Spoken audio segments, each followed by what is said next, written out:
Hi, I'm James McGuire, and on today's eSpeaks, we're talking about the role of artificial intelligence in B2B sales, certainly a topic that has the attention of sales professionals these days. To discuss that, I'm joined by Ellie Fields, Chief Product and Engineering Officer at Salesloft, also a former longtime executive at Tableau. Ellie, good to have you with us today. Great to be here. Thanks, James. So I know you've come armed with some facts and figures, as I understand it. I know that Salesloft recently released its State of AI in Sales report. What are two or three key findings you can share with us? Yeah, I think it's really interesting when we talk to sales execs about AI because they know it's important, and we find that most sales leaders are trying to use AI. They actually do want to use AI in their jobs.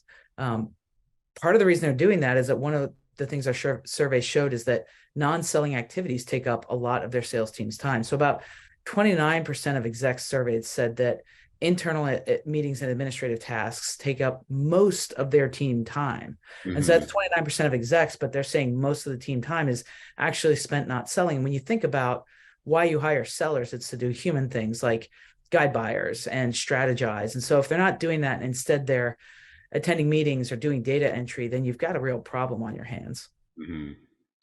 Yeah. So, all right, is there an additional finding in addition to that? Yeah, there's a number of findings. I mean, in addition to that, we see that about 39% of execs think that AI is going to take over some of those routine tasks, right? Which shows that they really do want they want help from computers so that humans can do human things.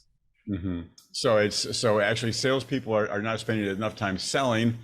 Maybe the AI systems will be actually able to support them in that. We hope they would be. We hope Anything they would else? be. Go ahead. Yeah. Yeah, the last one, and there were a lot of findings in the report, but I think the last one that's salient to this is that about 36% of execs believe that they are going to have trouble meeting their sales goals. And so you see a lot of executives say, hey, our sellers are spending too much time. We'd like AI to help, and we don't think we're going to be able to meet our goals. And that's what we hear when we talk to high-level sellers, chief revenue officers, and others, is that they definitely are worried about being able to meet their goals in this environment. So I take it there's a sense that artificial intelligence will either streamline or overall support sales reps as they attempt to do real selling. They'll do less administrative work, more actual real selling with the help of AI. Yeah, absolutely. I think that's the hope and the dream. There's a lot of work out there that sellers do, even as technology is advanced. We find that sellers are swivel chairing from one tech solution to another, and that is one of the things that's taking them time. I mean, even if you think about logging in and finding information in different systems, that's certainly administrative and overhead time. I like that term, swivel chairing. I instantly know what it means, but I haven't heard it before. I like that. Yeah, and one of the other findings from our report is that 40% of the execs that we surveyed say that their sellers have to log into 4 or 5 different applications to do their core job. So that's that swivel chair in action. Right. Okay. So they're balancing between apps, and of course, every time they need to change from one app to another, they have to kind of it's a concentration break, so it kind of takes more time to get into the new app. So it's a definite slowdown. Right. And if you've ever bought anything, you know that one of the best experiences you can have with a seller is when they're really focused on you, right? They're focused on your problems, they're focused on your needs, they're really engaged. But if your sellers are more spending time going here, going there, trying to do all these administrative tasks, they can do less of that with buyers. Right. And buyers definitely pick up on that. All right, let's look at a larger trend. What's a major influential trend that you've noticed that's driving AI's role in sales here in 2023? I mean, certainly we've known that AI has gotten a lot more attention this year, but how is it helping to support sales?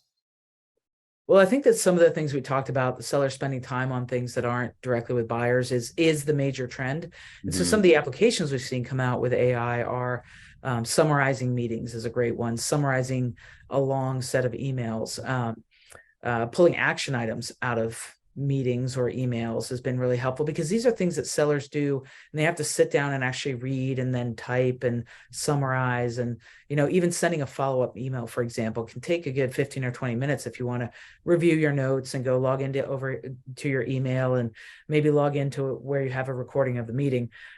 So we're seeing that trend of this realization that sellers are spending so much time on administrative tasks really driving the need for AI. Well, let's all right. Then let's drill down to Salesloft itself. I mean, how is Salesloft helping this process in terms of AI supporting the needs of sellers? Yeah, it's a great question. We think of ourselves as really supporting sales workflow, helping sellers take action to get to outcomes. And for me, I'm a huge data geek. I was at Tableau for many years, as you mentioned. Right. And I really believe in the power of data, but I think data has to be in the workflow to be relevant to someone like a seller, not way over there in another system you have to log into. And so what we do is we think about where are the big places sellers are spending time where they aren't with a buyer. And one of those is, I mentioned the meeting recap and action items coming out of a meeting. We've made that available to our sellers, sellers on our platform and our customers so that they can get that automatically. Another thing that we've done is rank all the tasks, all the incoming tasks a seller has to do, put them in one place and use AI to prioritize them. So a seller can now go to one place and say, hey, I've got to take these 5 actions. They're the most important actions to move business along. And I can take them right here, send the email, make the call, what have you. That's informed by data and driven by AI. Well, all right. Is a salesperson able to look at that list of 5 and go, oh no, it can't, that can't be, the system made a mistake. It can't be number 1. Let me help the system and help the system learn. I mean, what happens if a salesperson actually disagrees with the prioritizing? Yeah, and it's something that happens a lot. And I think in our system, you can skip the task. We still put sellers in the driver's seat. Again, you hired a seller because you want them to apply what they know. Another thing that we've done is made sure that explainability is front and center with all of the AI. So we're not just telling a seller, hey, call this buyer. We're telling a seller, hey, call this buyer, because we know that they were on a product comparison site like G2, and they're actually in your market comparing products right now. So why don't you give them a call? You've been engaged with them in the past. So when you give that explainability, the seller is much more likely to take that action or understand why they should take it. Again, if they don't agree, they can go ahead and skip it and go on to another task. Mm-hmm. So how does Salesloft know that a buyer was on G2? Is there an alliance with G2? Yeah, what we have is an open system. It's a signal to action engine, really, that takes any kind of buyer signal and translates it through this AI into a list of actions for sellers. And so G2 is a partner of ours, and they will send Salesloft a signal saying, we know this buyer was on these sites. It should go to this seller, and then we're able to surface it for that seller so they can reach out to the buyer. Interesting. Okay, so it's a profitable alliance, I would think. Are there other alliances like that for Salesloft?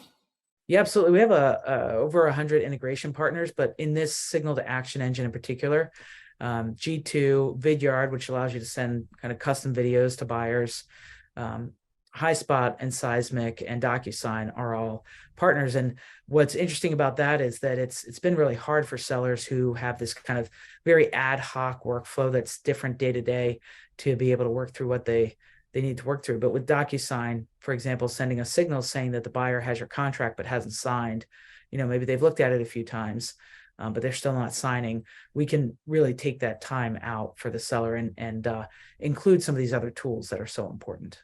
Uh-huh. Well, and also going back to an earlier point you mentioned about Salesloft gives a recap, I think, of the meeting. Is it like a transcription? Well, we work with platforms like Zoom and Teams. We don't want to be a conference provider. We work with some of the biggest ones out there in WebEx. Right. We take those transcripts and then we do actually quite a bit of AI on top. So things like telling you if your seller is talking a lot more than the buyer. We know that a good practice is to listen to your buyer. So if your seller's talking 80% or more of the time, you can see all that and coach your seller.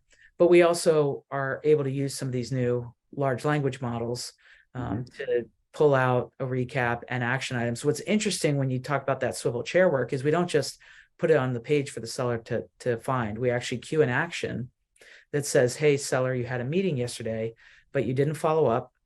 It's always good practice to send a follow-up email. We queue the email for them with a template and with those action items inserted. So instead of having to go to their email, go to the conference system, look all around, the seller can just click on that action. The email is mostly written for them. They customize it a bit if they want. They've got the action items right in there, and they've got a follow-up in 30 seconds or a minute rather than 15 minutes. Okay, so the really speed is of the essence there.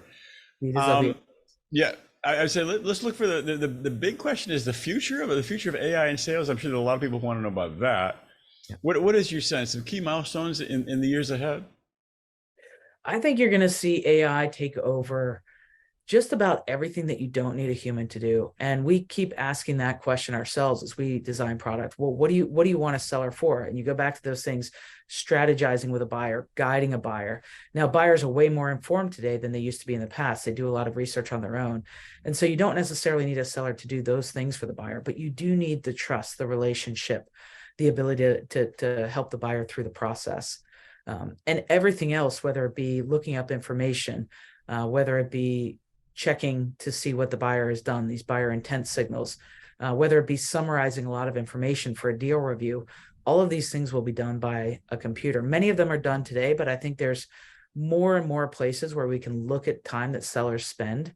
And it's a ripe target, as we heard. We think many sales leaders think their sellers are spending more time on administrative work than selling. So there's a lot of places to take time out of the process. Mm-hmm. I've heard from AI experts that salespeople will be one of the few jobs that wouldn't be touched as much. I mean, certainly they'll be supported, but we're always going to need salespeople, I would think, and that there's that human element to sales. And so there's some things the computer do, some things that the human can't do. But I think the whole point you're saying is let's offload this stuff to the computer and let the humans do what they really need to do. Absolutely. Yeah. Ellie, I think you said it. Interesting stuff. I learned a ton. It's going to be a fascinating area to follow in the years ahead. I hope you come back and talk with us again sometime. Thanks for having me, James.